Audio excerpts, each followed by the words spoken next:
Sovereign gold bonds पे tax एक दिन में नहीं आया। इसके पीछे पूरी कहानी है जो कोई बताना नहीं चाहता। लोग सिर्फ एक ही बात कर रहे हैं कि सॉवरेन गोल्ड बॉन्ड्स पे सेकेंडरी मार्केट में रेट्रोस्पेक्टिव टैक्स इंट्रोड्यूस कर दिया गया है, पर कोई ये नहीं पूछ रहा कि ये टैक्स आया क्यों। गवर्नमेंट के लिए सॉवरेन गोल्ड बॉन्ड्स के थ्रू फंड रेज करना महंगा पड़ रहा था, इसलिए उन्होंने new sovereign gold bonds issue करना बंद कर दिया अचानक से, बिना किसी अपडेट के। और जब भी कोई चीज अचानक होती है, हमें समझ जाना चाहिए कि कुछ गड़बड़ है। सॉवरेन गोल्ड बॉन्ड्स असल में गोल्ड से बैक नहीं है, इस सेंस में कि जब भी आप अपने सॉवरेन गोल्ड बॉन्ड्स को मैच्योरिटी पे बेचते हैं तो आपको उसकी जगह गोल्ड नहीं मिलता, आपको गवर्नमेंट उसके इक्विवेलेंट करंट गोल्ड के प्राइस के हिसाब से कैश इशू कर देती है, जो कि मैच्योरिटी पे नॉन टैक्सेबल था।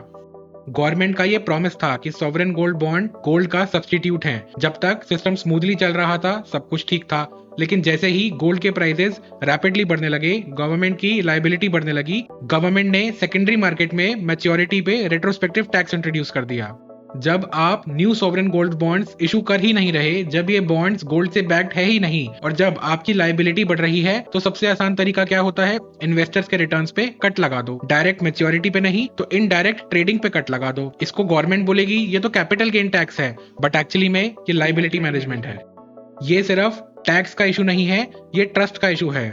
अपने पुराने टैक्स लॉज में जब भी गवर्नमेंट अमेंडमेंट लाती है, इसे रेट्रोस्पेक्टिव टैक्स बोलते हैं। मैं इसे चोरी बोलता हूँ। ये बहुत ही इररिस्पॉन्सिबल है और इन्वेस्टर्स के लिए डिस्करेजिंग है। एक पॉइंट पे गवर्नमेंट बोलती है कि हम सट्टेबाजी रोकना चाहते हैं, इसीलिए एफएनओ में एसटीटी बढ़ा रहे हैं, जिससे लोग इन्वेस्टमेंट पे फोकस करें। और दूसरी तरफ जब लोग गोल्ड जैसे सेफ हेवन में इन्वेस्ट कर रहे हैं और ये सोच के इन्वेस्ट कर रहे हैं कि हमें मैच्योरिटी पे जीरो टैक्स देना पड़ेगा, गवर्नमेंट सडनली एक रेट्रोस्पेक्टिव टैक्स इंट्रोड्यूस कर देती है। ये तो दोगलापन है।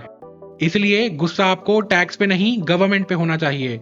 अगर आप एक सॉवरेन गोल्ड बॉन्ड इन्वेस्टर हो जिसने सेकेंडरी मार्केट में सॉवरेन गोल्ड बॉन्ड खरीदे थे और सालों से उसे लेके बैठे हो, तो आपको ये समझना पड़ेगा कि ये कोई गवर्नमेंट का क्रेडिट प्रोडक्ट था, और जब भी इश्यूअर प्रेशर में आता है तो इन्वेस्टर का सबसे पहले कटता है। अगर आपको ऐसे अनकंफर्टेबल फाइनेंस ट्रूथ्स पसंद आते हैं तो फॉलो करो फाइनेंस वर्ड्स बाय मृणाल, क्योंकि यहाँ पे हम सिर्फ प्रोडक्ट डिस्कस नहीं करते, इंटेंशन को भी डिकोड करते हैं। बाय।